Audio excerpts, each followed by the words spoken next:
programa, que ayer, 19 de octubre, fue el Día Mundial del Cáncer de Mama, hoy es el Día Mundial de la Osteoporosis, y también, por cierto, bueno, pues todo el mes es el mes rosa, en esta, pues en esta lucha que se está haciendo, en esta concientización, en este llamado que se hace para estar conscientes del cáncer de mama. En México anualmente se presentan más de 27,000 nuevos casos y al menos 6,000 pacientes mueren debido justamente al cáncer de mama. ¿Por qué?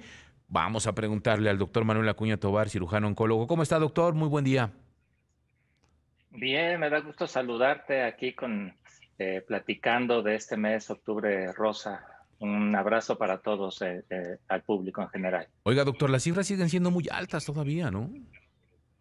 En México. Sin duda, aún cuando en México y en el mundo, o sea, Ujú. es el cáncer, el primer lugar en cáncer en la mujer a nivel mundial. Es uno de cada 4 tumores malignos en la mujer a lo largo de la vida, es un cáncer de mama. Entonces, hay algo que todavía nos falta por hacer o muchas cosas por hacer para que disminuyamos estas cifras. Y sobre todo que en México la mayoría o gran parte de estos casos siguen detectándose en etapas avanzadas. Y, a ver, en este caso, una de las situaciones que creo que todavía no sé si nos falta todavía la cultura de la autoexploración, nos sigue dando miedo, seguimos en este tema de no querer reconocer que podríamos, que en este caso las mujeres podrían sufrir cáncer de mama y no quererlo enfrentar y precisamente por eso no van a las consultas. ¿Qué está pasando? ¿Por qué? De alguna manera lo que podría ser medicina preventiva termina siendo un asunto ya de una enfermedad que se tiene que tratar. Claro, yo siempre digo que es un problema tripartito, no nada más en el cáncer de mama, sino en el cáncer en general, en donde está relacionado el paciente, el médico o la medicina, en los servicios de salud y el entorno social. Particularmente en cáncer de mama no hay una prevención, fíjate. Quisiéramos que pudiéramos evitar la enfermedad de alguna manera, como es, por ejemplo, evitar el tabaquismo para el cáncer de pulmón, el alcoholismo, las vacunas contra el virus del papiloma en el cáncer cervicuterino, pero eso no existe en cáncer de mama. Lo que sí existe es una detección oportuna y la definición de detección oportuna es cuando detectamos algo cuando el paciente o la persona es completamente asintomática. Es decir, cuando la paciente se va a hacer su mastografía y su ultrasonido de manera rutinaria como parte de un tamizaje o check-up, como le llamamos, y va con el médico y se encuentra algo, se detecta algo. Entonces, si bien la campaña de autoexploración en este mes de octubre rosa es tan importante para sembrar la semilla y esa conciencia en la paciente de que tiene que revisarse y conocer su cuerpo, parte de esto fundamental es que vaya con el médico y se haga los estudios para que la revise alguien experto en el tema. Lamentablemente los médicos de primer contacto, muchos, no tenemos la capacitación ni la experiencia para detectar una lesión de menos de 1 centímetro, que es cuando realmente hacemos un impacto de detección oportuna. Y bueno, a veces la paciente cuando llega a manos de un oncólogo o un gineco-oncólogo, pues ya pasó por 1, 2, 3 médicos que no hacen diagnóstico y que llegan con uno ya con una enfermedad avanzada. Y la tercera parte también dentro de nuestro entorno social es todos estos productos milagro y las situaciones alternativas, por llamarlo así, Ujú. que les ofrecen a nuestras pacientes que las van a curar, que las van a rescatar de su enfermedad de manera mágica y rápida, y por lo tanto caen rápidamente en eso, también por el miedo de no ir con un médico. Ahora, doctor, hay algo importante que estaba diciendo ahí que quiero retomar. Esta falta de diagnóstico podría ser digo, lo que se invita y lo que se está trabajando y en esta cultura de la autoexploración, que es hacerla, pero podría suceder que aún con esta autoexploración, que es lo que tenemos que reconocer o tienen que reconocer en este caso las mujeres, es que aún con esta autoexploración a lo mejor no se detecta nada. La importancia entonces radica en que a pesar de que lo hagan, aún cuando lo hagan, tienen que ir con el especialista. Claro, el promedio de detección del diámetro de una bolita en la mama por una paciente es entre 2 y 3 centímetros. Esto ya dentro de oncología es una lesión grande, es una lesión que probablemente de primera instancia no vamos a poder quitar de manera completa con márgenes de mama o tejido sano. Y sin embargo, un médico profesionista especializado en mama puede detectar lesiones entre 1 centímetros, pero el gran impacto que va a hacer la diferencia es hacer esta mastografía o un ultrasonido, la combinación de ambos, que es la manera integral e ideal, donde en manos de un médico especialista va a detectar lesiones de 0,5 centímetros. Entonces, como bien dices, o sea, sí, la invitación es a explorarse, a conocerse, que es el primer paso, pero la parte fundamental para tener un diagnóstico oportuno es que acudan con un médico especialista. Ahora, cuando el cáncer o este tipo de cáncer se detecta en una etapa temprana, ¿cuál es la tasa de supervivencia? Fíjate que tenemos tasas de supervivencia por arriba del 90-95%.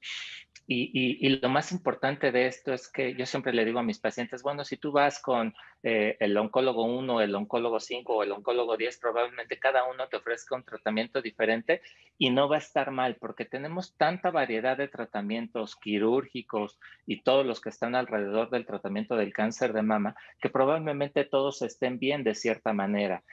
Quitar el tumor, quitar la mama y ponerle un implante, recibir quimio, recibir radioterapia complementaria, todo esto nos va a dar esa tasa de supervivencia a 5 años de más del 90%. Muchas veces, inclusive usando todas las herramientas que tenemos alrededor ya, la paciente recibe el mínimo de tratamiento quirúrgico, el mínimo de tratamiento oncológico y de todos modos tiene esta tasa de supervivencia. No obstante, las pacientes en etapas avanzadas pues reciben toda la batería quimio, radio, cirugía, 1 o 2 ciclos de tratamiento y lamentablemente la tasa de supervivencia a 5 años pues no rebasa el 60% de nuestras pacientes. Entonces, esa parte es muy importante de hacer un diagnóstico oportuno. Doctor, importante, dos cosas. ¿En qué momento, a qué edad se debe de empezar ya a hacer esta revisión, estas mastografías? Y hay por ahí que el tema de la edad.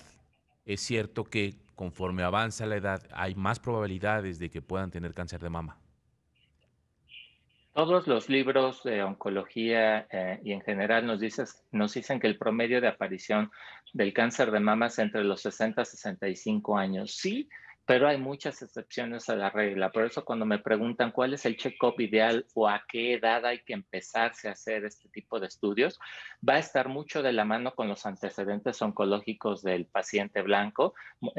Generalmente cuando llegan a la consulta de primera vez, les preguntas, oye, ¿cuáles son tus familiares que tuvieron cáncer? Pues creo que mi abuelita o creo que mi tía, pero no sé cuál le dio ni sé a qué edad.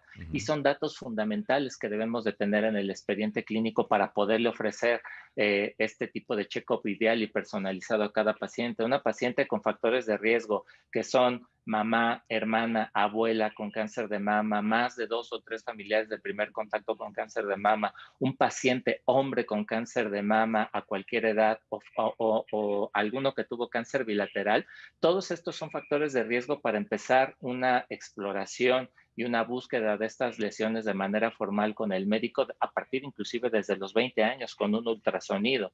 Muchas veces escuchamos que la mastografía no se hace antes de los 40 años y eso simplemente es porque la mama es muy densa antes de los 40 años y como la mastografía es una radiografía, la mama va a salir completamente blanca en esa mastografía y no nos va a ayudar. Sin embargo, tenemos ultrasonido y resonancia magnética como métodos de diagnóstico en pacientes en esta etapa. Entonces, realmente, una paciente que no tiene factores de riesgo debería hacer sus estudios de mastografía a partir de los 40 años junto con este ultrasonido. Nos queda un minuto, doctor, nada más. Entonces, a ver, una pregunta importante que hacen aquí. ¿El tema de la obesidad es un factor de riesgo? Sí, la obesidad es un factor de riesgo menor, pero sí la grasa, no solamente graso produce hormonas activamente, esteroideas y estrógenos, y que estimulan el crecimiento mamario. Entonces sí tiene cierto factor relacionado con el cáncer de mama, si no bien determinante, sí suma con esta combinación de genes y riesgos de la edad. Y finalmente, una persona que no tiene antecedentes en la familia de ninguna parte, con familiares con cáncer, de todos modos, al que al final podría ser ella una persona que pueda llegar a desarrollar cáncer. Sin duda, o sea, el cáncer de novo, es decir, el cáncer incidental, cuando no tienes ningún familiar de cáncer, aun cuando ya la mayoría de las familias mexicanas tenemos antecedentes oncológicos, aparece muy frecuentemente. Entonces, no hay ningún pretexto para hacerse un ultrasonido y una mastografía por lo menos una vez al año. Robándole la frase a una querida doctora, dice, todo el año es octubre rosa. Y tiene razón, porque ayer fue el Día Mundial del Cáncer de Mama. Todo el mes es octubre rosa, pero Muy sí, bien. podemos tener años o décadas de rosas, y lo más importante es que sembremos este pensamiento en la mujer, que se debe de autoexplorar y hacerse sus estudios. Gracias, doctor. Sus datos para terminar. Nos vemos en mis redes sociales, Oncológica MX. Muchos pacientes se acercan a través de redes sociales. Y bueno, en cualquier lado de mis redes sociales están mis teléfonos del consultorio de Ciudad de México y de Pachuca para servirles. Gracias, doctor. Doctor Manuel Acuña Tobar, muchas gracias por participar con nosotros el día de hoy. @Oncológica MX. Vamos al